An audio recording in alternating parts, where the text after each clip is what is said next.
Sir ఎస్ఏగా వచ్చాను మీకు ఒక ఐపీఎస్ సాధించడం అనేది ఆషామాషి వ్యవహారం కదా, అది రాత్రి అనుకున్నాను. కానీ ప్రతి పోలీస్ ఆఫీసర్ కూడా ఐపీఎస్ అవ్వాలని కోరుకుంటారు. ఐపీఎస్ అయిన తర్వాత కొంతమంది డైరెక్ట్ ఐపీఎస్లో డీజీ అవ్వాలని అనుకోవడం సహజం. మీరు ఈ స్టేజ్ నుంచి ఈ స్టేజ్కి వచ్చారు, ఆ రోజు ఆ ఫీలింగ్ ఏ విధంగా ఉందంటే?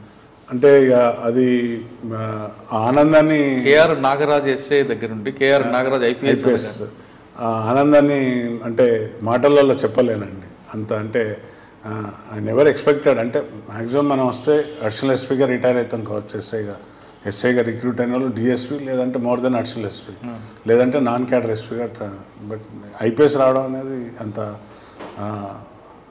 అందిన ద్రాక్ష కాదండి. చాలా దీని వెనుక ఎన్నో త్యాగాలు, ఎన్నో కష్టాలు, ఎందరియో సపోర్ట్, దాంతో ఈరోజు. ఆ రోజు మీ ఫీలింగ్స్ ఏంటండి? మీది కానీ మేడం కానీ? వాళ్ళంతా ఫ్యామిలీ మెంబర్స్ అంతా దే ఆర్ వెరీ హ్యాపీ. చాలా అంటే ఈ లాస్ట్ జర్నీలో ఎమోషనల్ అంటే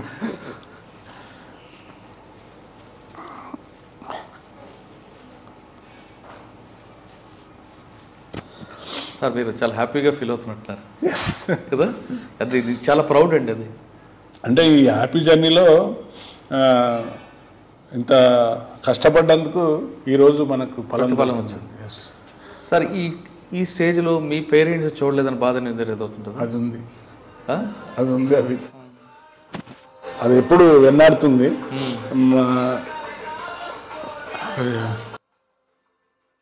రియల్గా చెప్పాలంటే మా నాన్నగారు వారి ఆదర్శం, మా మదర్ సాక్రిఫైస్ ఎప్పుడు కూడా మనల్ని అంటే నువ్వు ఇది చేయాలి అని ఎప్పుడు కూడా ఇబ్బంది పెట్టకుండా నువ్వు ఏ సెలెక్ట్ చేసుకుంటావు అది లాభం ఉండే విధంగా. అంటే ఒక ప్రజలకు అంటే మా నాన్నగారు కూడా చూశాను బీయింగ్ ఏ పోలీస్ ఆఫీసర్గా, ఎప్పుడు కూడా you use to sacrifice his life. ఆయన సెకండ్ వరల్డ్ వార్ కూడా అటెండ్ అయ్యి వచ్చినారు, ఆయన చెప్పేవారు స్టోరీ. సో దట్ ఈస్ ఏమంటాం ఒక ఇన్స్పిరేషన్ అది నాన్నగారిది. సెకండ్ వరల్డ్ వార్ అంటే నేను అప్పుడు అంటే ఇంకా నాన్నగారు చైనా బార్డర్లో ఉన్నప్పుడు 63 నేను ఐ వాజ్ బోర్న్. సో వచ్చినప్పుడు మా మదర్ పెద్ద అయినాక చెప్పేవాళ్ళు ఎట్లా ఎన్ని బాధలు అనుభవించాం పోలీసులో అనేది. అదొక స్ట్రాంగ్ ఒక టానిక్ లాగా పనిచేస్తుంది.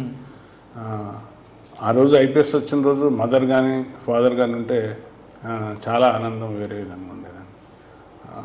ఈరోజు ఇంత ఈ స్టేజ్కి వచ్చినంటే మా వైఫ్ కూడా బాగా సాక్రిఫైస్ ఉందండి.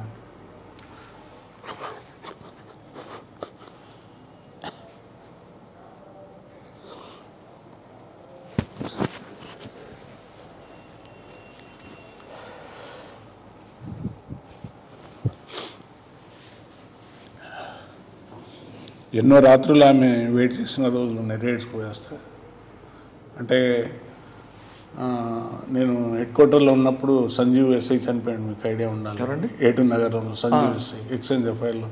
దాని తర్వాతనే మళ్ళీ ల్యాండ్ మ్యాన్ బ్లాస్ట్ అయింది. సో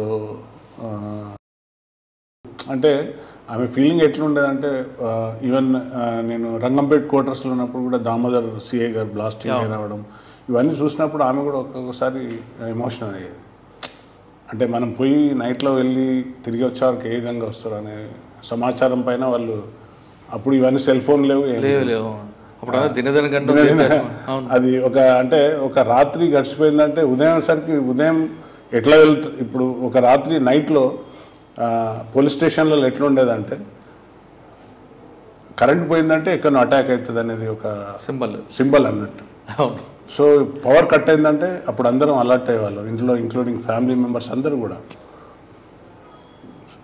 ఓకే తెల్లారిందంటే అబ్బా ఇక్కడ వాళ్ళ ఏం కాలేదు, ఏ పోలీస్ స్టేషన్ కూడా అటాక్ కాలేదు, ఎవరికి కూడా ఏం కాలేదని ఒక ఫీలింగ్ ఉండేది. కానీ సెట్ మోగిందంటే తెల్లవారి తెలిసిపోయేది.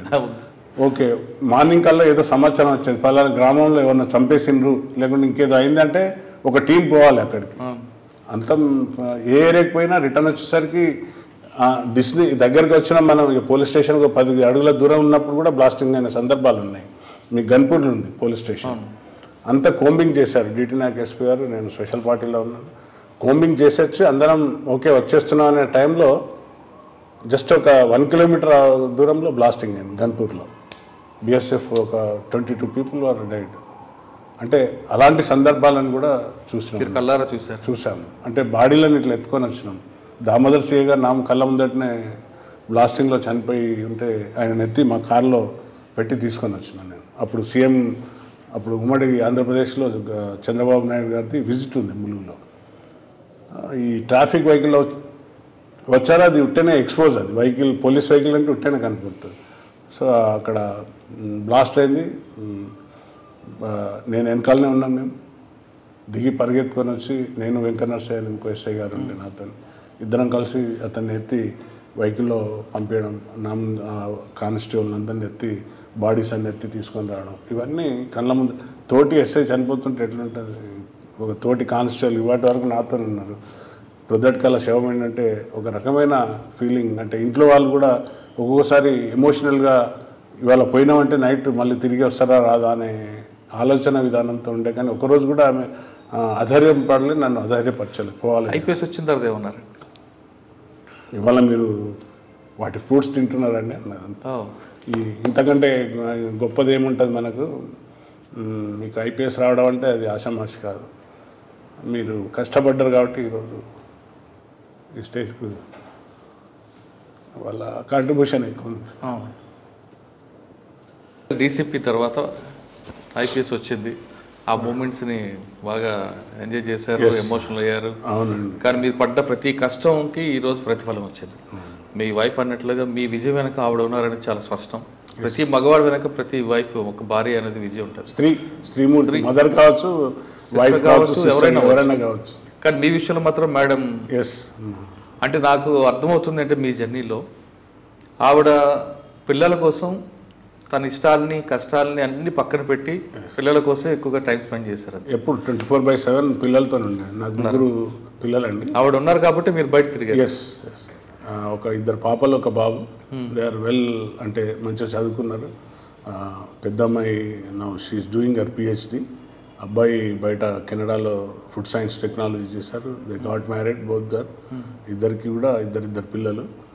దెన్ ఇంకో చిన్న పాప మొన్న రీసెంట్గా మ్యారేజ్ అయింది, లా గ్రాడ్యుయేట్. ఆమె ఇంకా కాలేదు, కంప్లీట్ అవుతుంది. అమ్మాయికి కూడా ఒక పాప. So they are settled.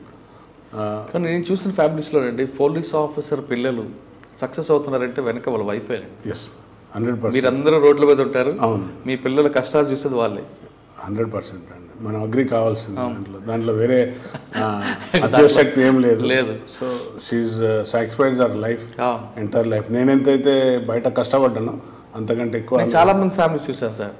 ఎందుకంటే సినిమాలకు వెళ్ళాలనుకుంటారు, పక్క ఇంటి ఫ్యామిలీ ఏమో భర్తతో సినిమాకి వెళ్తుంది, లేదా ఆమె కుటుంబంలో ఆమె చెల్లో అక్క మ్యారేజ్ వెళ్తారు. కానీ ఆవిడ మాత్రం పండగ వచ్చినా ఇంట్లో ఒక్కరే ఉంటారు. అవునండి. మీ పోలీసు కుటుంబాలు నిజంగా మీకన్నా వాళ్ళకే ఎక్కువగా తల ఉంచాల్సిందండి. మేము అంటే కరీగా ఎప్పుడు కూడా ఇద్దరం కలిసి ఒక మ్యారేజ్కి వెళ్ళిన సందర్భాలు లేవు. అంటే ఎక్కడ వెళ్ళినా కూడా ఏమవుతుందో తెలియదు, ఎక్కడ దాడి జరుగుతుందని.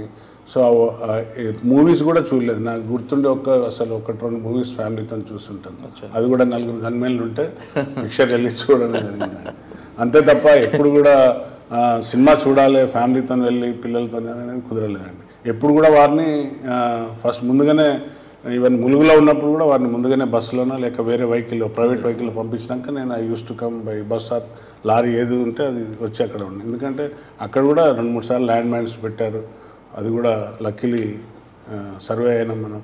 సార్ మీరు నక్కచిత్తల నాగరాజు కానీ లేదా ఫకీరప్ప కానీ ఏవైనా అంటే అప్పట్లో సిచ్యువేషన్ ప్రకారం ఒక ఆఫీసర్ యూనిఫామ్ లేకుండానే రకరకాల మారువేషాలు ఆ రోజులను చూసిన తర్వాత ఇప్పుడు ఆఫీసర్లు అందరూ కూడా హ్యాపీగా యూనిఫామ్లు వేసుకొని సినిమాలకు వస్తున్న ఆఫీసర్లు చూసినప్పుడు ఏమనిపిస్తుంటుందండి?